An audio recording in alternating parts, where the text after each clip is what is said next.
Assalamualaikum warahmatullahi wabarakatuh. Kembali lagi bersama saya Jauharatun Nafisah dengan NIM A5102491101. Saya berasal dari kelas 3G PGSD. Kali ini kita akan membahas materi tentang perubahan wujud benda, seperti mencair, membeku, menguap, dan mengembun. Teman-teman, kalian tahu nggak sih apa itu perubahan wujud benda? Perubahan wujud benda adalah proses transformasi zat dari satu bentuk ke bentuk lain, seperti padat, cair, maupun gas, tanpa mengubah komposisi kimia zat aslinya. Proses ini melibatkan pergerakan molekul akibat perubahan suhu, seperti pendinginan atau pemanasan. Contoh sederhananya adalah es batu yang menjadi air saat dipanaskan, kemudian air yang menguap saat direbus. Perubahan wujud benda yang pertama adalah mencair. Mencair adalah perubahan wujud benda dari padat menjadi cair.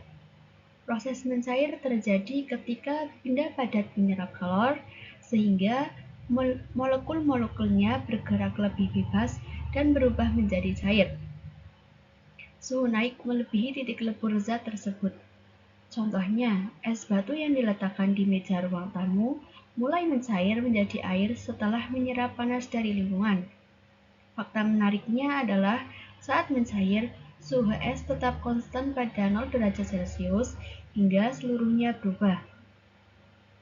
Proses ini umum dalam kehidupan sehari-hari, seperti saat mentega meleleh di wajan yang panas.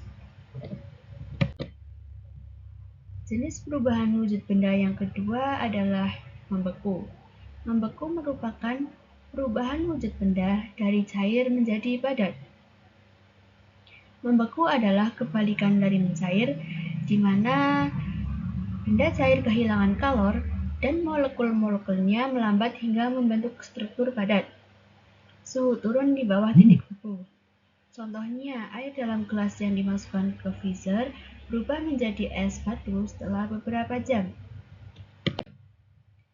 Selanjutnya, jenis perubahan wujud benda yang ketiga adalah menguap. Menguap adalah proses perubahan wujud benda dari cair menjadi gas. Menguap terjadi ketika molekul cair memperoleh energi cukup untuk lepas menjadi gas. Biasanya melalui pemanasan.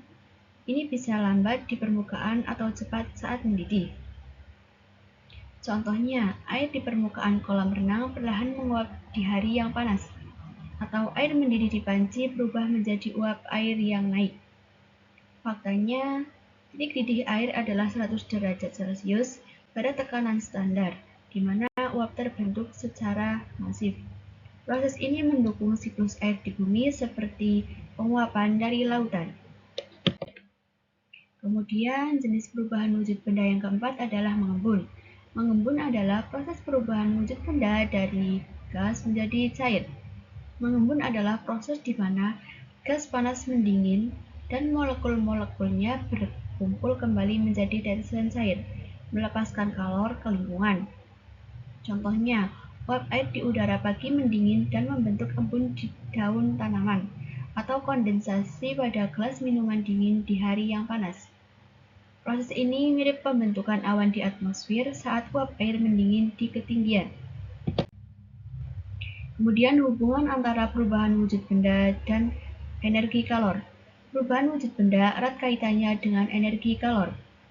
Proses endotermik seperti mencair dan menguap menyerap kalor dari lingkungan, sementara eksotermik seperti membeku dan mengembun itu melepaskan kalor. Seperti yang terjadi, mencair dan menguap itu menyerap kalor, kemudian membeku dan mengembun melepas kalor. Sifat fisikanya itu proses reversibel tanpa perubahan kimia zat. Kesimpulan dari perubahan wujud benda itu sendiri adalah perubahan wujud benda seperti mencair, membeku, menguap, dan mengembun adalah bagian integral dari kehidupan sehari-hari, dari pembuatan es di rumah hingga siklus air global. Memahami peran kalor dalam proses ini membantu kita menghargai fenomena alam dan inovasi teknologi sederhana seperti pendingin atau pemanas. Mungkin cukup sekian pemaparan materi perubahan wujud benda yang dapat saya sampaikan. Kurang dan lebihnya saya mohon maaf. Terima kasih. Wassalamualaikum warahmatullahi wabarakatuh.